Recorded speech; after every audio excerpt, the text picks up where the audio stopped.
Welcome to Dobby Repairs. I'm Dobby The Fixing Elf. In this video I'll show you how to build an Indian hoist that I bought from OnBuy. So grab your tools and let's get building. So we're going to start by unboxing it. It comes in 3 boxes. As you can see there's only 2 here in this video clip. The delivery company forgot to deliver the 3rd box, so I had to wait 48 hours for the 3rd box to turn up. But yeah, we're just going to quickly open these up with a knife. And this part contains the main base and the casters. So move that box out of the way. Lots of cardboard in this, it will be recycled. And yeah, so there's the casters. They're really nice casters actually. They're made of like cast iron or something, but very, very solid, so that's quite nice. And here's the big box. This contains the legs and the mast. The mast is in the other box. This is the main upright and support struts, and yeah, the legs. You can see me unwrapping now. Very nice big solid legs. It's actually a fairly sizable engine hoist. Yeah, I would recommend 2 people to build it. It would make it a lot easier, especially speed things up with tightening the bolts, as long as you get the equipment to build it. So yeah, so that's the legs unboxed. So now here comes the last box. As you can see, I neatly stacked everything as before. This has got the main mast in it, the hoisting part, as well as the jack, the hydraulic jack, which you can see me unpackaging now, and the bolts mainly, and the instructions that are fairly difficult to follow really. They're not very clear. And the white bag contains the bolts. I'll give you a closer look at everything in just a second. Yeah, so that's that. Here's the main mast of the thing. That's where you lift it from. And yeah, there's the casters. And these are the support struts. They are the legs. And that's the base there. And the jack. These casters are fairly solid, as I said earlier.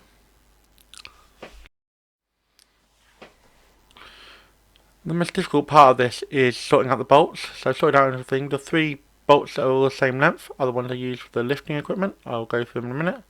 There's a couple for the chain and the arm, and a couple to hold the mast onto the base, and the pins that you use for the hold the legs onto the main bottom body there. So I'm going to start by putting the casters on. So this first one is me just tightening down the bolts. If you do it this way, start all the 4 bolts by hand. These are the ones with the Allen hex on them.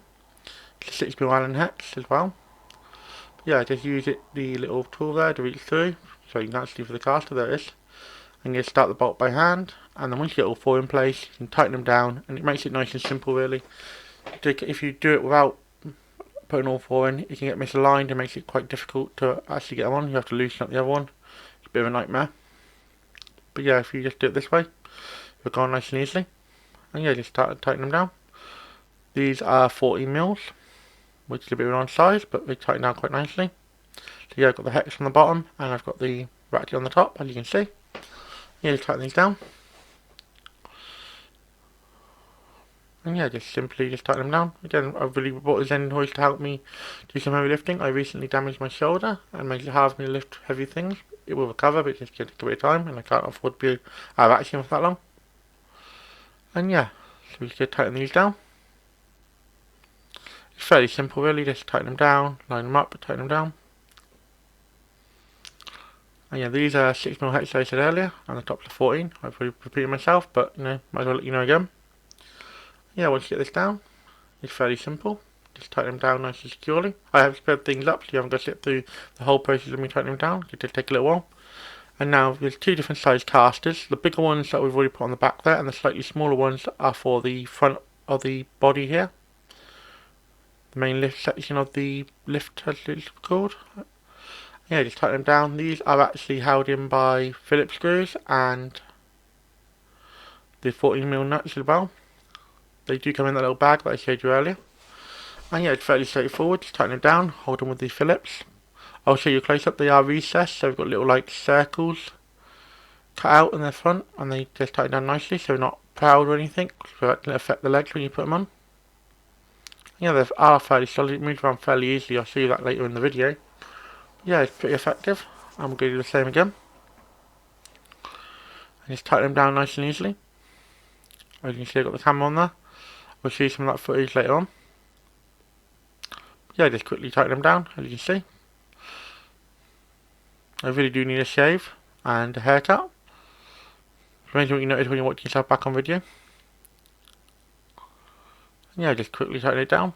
what do you think of the angle as well? I've tried a different sort of process out. I don't normally show myself too much on camera, but this whole video is basically me on camera, so let me know if you think like that. If you're a regular viewer, and as you can see there's the recess, so we don't interfere with the arms. And now we're going to cut through, and I'm going to use the base there to help me hold the thing. And here's a split screen, so you can see in this corner is what I'm doing, and on the main screen is the actual body of me doing it as such. So again, these are the same as the back casters. They've got the 6mm hex bolts and the 40mm hex nuts to go on them, and you just get the same process as before. You tighten all four up, and then you tighten them down. You start all four, should I say, and then tighten all four down, and just makes it nice and simple. And yeah, just goes fairly simply, really. And yeah, just tighten it down, get these last ones done. I'll speed the process up a bit more so you haven't got to watch me do all this, but it's fairly quick. Again, you have two people, one person can do one side and one person can do the other. But yeah, definitely easier to do with an extra person. My main helper was busy, so I just did this all on my own. And then we're going to do the other side now. Again, this is fairly straightforward and fairly simple. Just tighten it down, get all four started, and then tighten them all down, which is quite a simple one. Have you ever used an ending hoist by watching me do this? Have you ever used one before? And what do you use it for? Let me know in the comments. Obviously lifting endings, but you can use it for a variety of other uses too.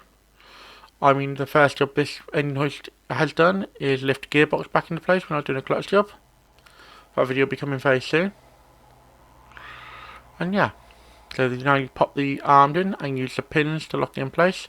So when you lock the back pins in, I like to go from the inside out with this pin, so you've got a little quarter pin that holds through it and holds it nice and secure. They're a bit stiff to start with, and that one flew off as you can see. But yeah, just pop it in like that and keep it nice and secure, and then we'll put the front one in just to hold it steady while we're working on the rest of it. It does make it a fairly stable base, even on slightly uneven flooring, as you can see here. That's why I'm struggling, because there's a little slope on one side. If you're on a flat surface, it goes straight through nice and easily. And then we're going to do the same again on the other side. I just broke my camera there, but I'll just go fix that quickly, and then we'll carry on. And yeah, as you can see, just pop them through, getting all nice and lined up. And then they are a bit stiff sometimes, like this one you can see I'm fighting with it, but it's going on right. And yeah, just pop the cotter pin through, and that holds it nice and secure. And now we're going to move on to putting the main mast on. This would be an easier job if you had an extra person, but if you haven't got an extra person, just use your head to balance it up like I did. And yeah, you can get it started again. So as you can see, just tighten them down by hand first. That'll stop it falling back on you. And yeah, just use your head to balance it up so it doesn't fall on you. And yeah, ideally an extra person would be great there, but as I said, my helper was busy. You just start tightening these down by hand. And then I'll fully tighten them down properly with the ratchet on the bottom in a minute, as you can see here. So I've gone holding the ratchet, the socket for a moment. These are 22 and 24mm, so the bolt is 22 and the nut is 24. And again, we're going to do the same thing again. Just wedge the ratchet end of there and just tighten it down nice and tight. Get it nice and secure. And yeah, it goes on nice and easily. Now we're going to put the support arms on. In this diagram and the instructions it says these going on the outside. I tried it a few ways and I couldn't get them to go on the outside, so we're just going to go on the inside of mine. And the bolt I'm putting through is the longest one of the lot. And all these bolts are 19 and 22, so the nut is 22 and the bolt is 19. So all three of them are the same, so it might make it easier for you to find it. Yeah, and they just simply go on quite simple, so quite easily and neat like that. Just tighten them down nice and tight. You want to start with tightening the edges and go back round afterwards just to retighten it, because it will come loose as you tighten it, or just the one at the top, and then you just go back round the bottoms as well when you tighten the top one fully.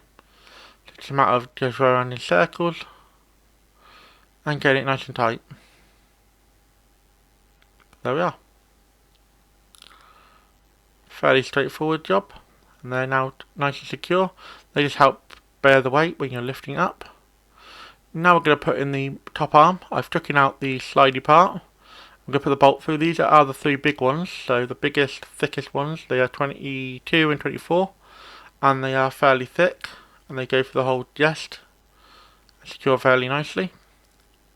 Again, we'll tighten them down. Luckily you can't over tighten this, just don't go crazy. And yeah, I'm going to lift the arm out of the way so I can put the jack in. This is an 8-ton hydraulic jack. I'm going to start by just positioning the bottom one, giving it a slight tighten, because again, you can't really over tighten this one unless you go really crazy. I wouldn't recommend using an impact, but just 2 ratchets will be fine, or a spanner and a ratchet. And yeah, now we just need to pump up the jack part of it to make sure that it reaches where the top arm is, as you can see there. So I'm just jacking it up a bit, just get a nice even height. Just make it easy to line up the bolt. Once you get it up high enough, you'll go through. I should mention, before you first use this to lift anything, you need to bleed the air out of it. There's a little black bun on the front there. All you have to do is pull that out and then just jack the jack up to maximum height and then let it down, and do that a couple of times and it will bleed itself through nice and easily. I didn't need to do it too much on this one, so I didn't actually film that, but yeah, it goes on fairly simply. Just get a double check on my tightness on my bolts. And now I'm going to make my life easier by jacking up the jack so the arm is flat or vertical or horizontal, whatever you want to call it. And yeah, just make it nice and easy, so when I slide in the arm that slides in and out, that does the main lifting, it'll be easy to put in, then I won't slide out on me. And yeah, we can get that by that. Fairly simple. And yeah, we're just going to slide the arm in. There is a way to this. There's a little slot on the front, as you can see me showing you here. That's where your chain goes, so you want to put that on facing outwards, obviously. Just slide it all the way to the back. And I'm going to slide a bolt through and just tighten it up. This one is the one you use to adjust it. So yeah, get it to a decent length, like that. And then we'll just tighten it up, like so. And I'll just hold it in place. You can easily undo it and adjust it. I wouldn't tighten that one at all. Now I'm going to put a chain in, which again is fairly straightforward and simple. So put the bolt through, put the chain through, so say, put the bolt for the chain, and then tighten it down the other end. And yeah, we're basically done now. A very simple and easy process to build. Once you've sorted out the bolts, that's the most difficult thing. I should say the bolts that you use for the chain and the arm are the same, so the adjuster arm. It can do up to 2 tons, this jack. In this configuration, it can do 2 tons, and as you move out further, you have less weight capacity. So just depending on what you want to lift. And here it is in the corner, all folded up. It does fold up fairly nice and easily. You only have to remove the 2 front pins and fold up the legs and drop the arm down, and it's nice and folded. And that's how you build an engine hoist from OnBuy. Thanks for watching. Thanks for watching. If you found this video helpful or entertaining, don't forget to hit that like button. It really helps both the channel and me out. If you're new here, consider subscribing. I post 2 videos a week, so by subscribing, you'll never miss a thing. Got any questions or suggestions? Drop a comment down below, and I'll do my best to reply to everyone. Here at Dobby Repairs, we're all about helping you learn how to work on your vehicle safely and showing you don't need to spend a fortune on tools to get the job done. Want to support the channel further? Become a member, starting at just 99p. Members get perks like early access to videos and more exclusive content. Keep fixing, and I'll see you in the next one.